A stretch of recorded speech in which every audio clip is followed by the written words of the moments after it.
आपने देखा होगा जब हम बातें करते हैं तो ढेर सारे शब्दों का इस्तेमाल करते हैं। इतने सारे शब्द जो हम अपने दैनिक जीवन में प्रयोग करते हैं वो आखिर आए कहाँ से हैं?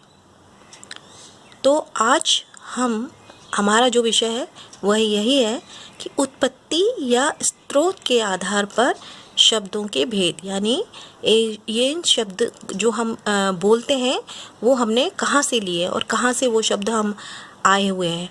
तो आज हम इसी के बारे में इसका पढ़ेंगे। पहला है तत्सम शब्द, जो हिंदी भाषा की उत्पत्ति संस्कृत भाषा से हुई है, इसलिए इसके अधिकतर जो शब्द हैं वो संस्कृत भाषा के ही समान हैं। इन शब्दों में हमने किसी भी तरह का कोई परिवर्तन नहीं किया है, जैसे थे वैसे ही हम इन शब्दों को बोलने और लिखने लगे। तो अब जैसे बहुत सारे शब्द इसमें ऐसे हैं, जैसे वायु है, अग्नि है, मात्र है, पितृ है, या कभी हम बोलते हैं बाल दिवस, पितृ दिवस, प्रातः काल, सायंकाल। ऐसे शब्दों का जो हम इस्तेमाल करते हैं ये संस्कृत के ही शब्द हैं। तो जो शब्द संस्कृत शब्द के मूल रूप में ही प्रयुक्त होते हैं वे तत्सम शब्द कहलाते हैं, यानी कि जैसे वो संस्कृत के शब्द होते हैं उनको उसी रूप में हम हिंदी भाषा में प्रयोग करने लगते हैं तो वो तत्सम शब्द कहलाते हैं। अगला है तद्भव शब्द। हिंदी के जो शब्द संस्कृत शब्दों से विकृत होकर बने हैं वे तद्भव शब्द कहलाते हैं। इसका मतलब ये हुआ कि वे शब्द जो आए तो संस्कृत से ही है, मगर उनका जो रूप है कुछ बदल गया है। उनका जो रूप बदलकर हम प्रयोग करने लगे हैं तो उनको हमने तद्भव शब्द कहा है। तत्सम, ये तत्सम शब्द है शर्करा, हस्त, सप्त, ग्राम। अब शर्करा को तद्भव शब्द शक्कर हो गया, इसका बिगड़ा हुआ रूप शक्कर हो गया। हस्त का बिगड़ा हुआ रूप हाथ हो गया। सप्त का बिगड़ा हुआ सात हो गया। ग्राम का बिगड़ा हुआ रूप गांव हो गया। इसी तरह से कोकिल का बिगड़ा हुआ रूप कोयल हो गया और कंटक का बिगड़ा हुआ रूप कांटा हो गया।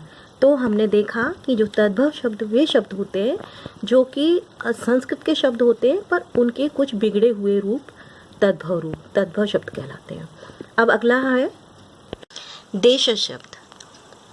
देश शब्द की हम इस तरह से पढ़ सकते हैं कि जो शब्द परंपरा से जनजीवन की साधारण बोलचाल की भाषा में प्रचलित होते हैं और क्षेत्रीय भाषा के प्रभाव के कारण हिंदी में आ गए हैं उन्हें देश शब्द कहते हैं। इसका मतलब ये होता है कि ये जो शब्द होते हैं इन शब्दों की जो उत्पत्ति होती है देश के अलग अलग गांव या अलग अलग भागों में जो बोली जाने वाली बोली होती है उन बोलियों को हिंदी भाषा में शामिल कर लिया जाता है और उनका प्रयोग हम ऐसे बोलने लगते हैं जैसे वो हिंदी के ही शब्द होते हैं, तो उन्हें हम देश शब्द कहते हैं। यानी ग्रामीण क्षेत्रों की जो बोली होती है उनका प्रयोग हम हिंदी में करने लगते हैं तो वो कहलाते हैं देश शब्द। अब जैसे वक्त को वक्त भी बोलते हैं। इसी तरह से मर्द को मर्द शब्द के लिए इस्तेमाल किया जाने लगा। उम्र को उम्र के लिए इस्तेमाल किया जाने लगा। श्रावण, इसी तरह से श्रावण को सावन बोलते हैं। तो आप देखते हैं कि जो देश शब्द होते हैं वो वहाँ की बोलियों का उस पर प्रभाव ज़्यादा होता है। मतलब हिंदी में उस क्षेत्र विशेष की बोली का प्रभाव ज़्यादा दिखाई देता है। अगला है विदेशज भाषा। हमारे यहाँ पर अनेक विदेशी लोग आए, उनके संपर्क में आने के कारण क्या हुआ कि जो उनकी भाषाएं थी, जो उनकी भाषा के कुछ शब्द थे वो हिंदी भाषाओं में शामिल हो गए, क्योंकि जब वो बात करते थे तो कुछ अपने शब्दों का अपनी जो भाषा उनके भाषा के जो शब्द था उनको वो हिंदी भाषा में इस्तेमाल करने लगते थे। तो इसका परिणाम ये हुआ कि जो विदेशी भाषाएं थी वो भी इस हिंदी भाषाओं में शामिल हो गई, जैसे कि अंग्रेजी है, अरबी है, फारसी है, तुर्की है, पुर्तगाली है, फ्रांसीसी है, ये सब जापानी भाषा है। तो ये सब भाषाएं हिंदी भाषाओं में इन भाषाओं के शब्दों को हिंदी भाषाओं में इस्तेमाल किया जाने लगा। तो जो ऐसे शब्द होते हैं उन्हें हम विदेशी शब्द कहते हैं। तो हम कह सकते हैं कि जैसे विदेशियों के संपर्क के कारण हिंदी में अनेक विदेशी भाषाओं के शब्द आ गए और वे सभी अपने मूल रूप में हिंदी में प्रयोग होने लगे। ऐसे शब्दों को विदेशी शब्द कहते हैं। अब मैं इसके कुछ उदाहरण बताती हूँ। जैसे पेंसिल है। पेंसिल जो है अंग्रेजी का शब्द है, लेकिन हम उसे हिंदी में बोलचाल की भाषा में भी प्रयोग करते हैं। कुर्ता जो है वो तुर्की शब्द है। इसी तरह से आलू जो है वो पुर्तगाली शब्द है और इनाम अरबी शब्द है। रिक्शा जापानी शब्द है और ये कमर फारसी शब्द है। काजू फ्रांसीसी शब्द है। तो इस प्रकार से हम देखते हैं कि बहुत सारे जो विदेशी शब्द हैं जब हम उनको हिंदी में इस्तेमाल करने हिंदी भाषाओं में ऐसे मिल गए हैं तो हमें पता ही नहीं चलता कि ये विदेशी शब्द हैं और हमें उन्हें हिंदी भाषा के रूप में ही इस्तेमाल करते हैं। तो ये जो शब्द हैं ये विदेशी शब्द कहलाते हैं। अब हम जानेंगे संकर शब्द के बारे में। ये क्या होता है? ये वो शब्द होते हैं जो दो अलग अलग भाषाओं के मेल से बने होते हैं।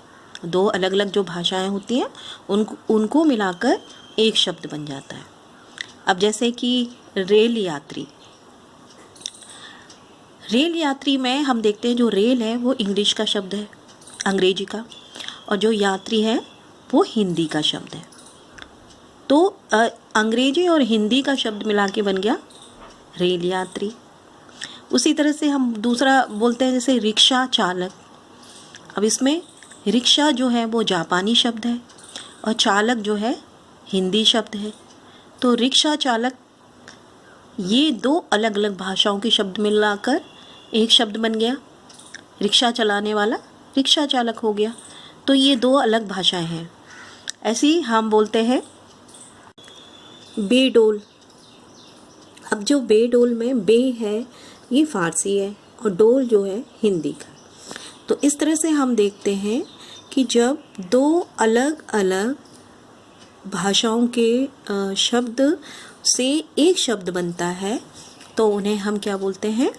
उन्हें हम बोलते हैं संकर शब्द।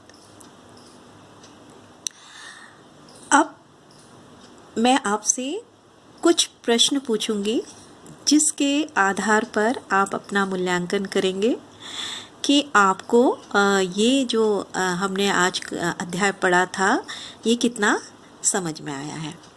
अगर आपने मैं पाँच प्रश्न पूछूंगी, पाँचों के उत्तर दे दिया तो अति उत्तम, 4 के दिए तो उत्तम और 3 के दिए तो साधारण, 2 या 1 प्रश्नों के उत्तर ही दे पाए तो इसका मतलब हुआ कि अभी आपको और समझने की ज़रूरत है।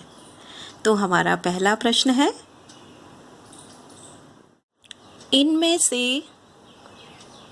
इनमें से कौन सा तत्सम शब्द है? शाम, रात, हस्त।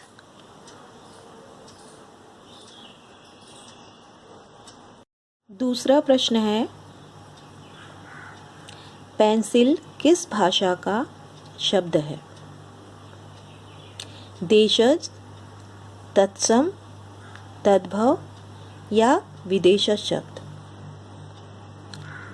तीसरा प्रश्न है, क्षेत्रीय प्रभाव से हिंदी में आए शब्द क्या कहलाते हैं? देशज शब्द, विदेशज शब्द, तत्सम शब्द या तद्भव शब्द। चौथा प्रश्न है, आलू किस भाषा का शब्द है? आलू किस भाषा का शब्द है? जापानी, फारसी या पुर्तगाली। और 5वां और अंतिम प्रश्न है, 2 भाषाओं के मेल से बने शब्द क्या कहलाते हैं? 2 अलग अलग भाषाओं के मेल से बने शब्द क्या कहलाते हैं? संकर शब्द, देशज शब्द या विदेशज शब्द?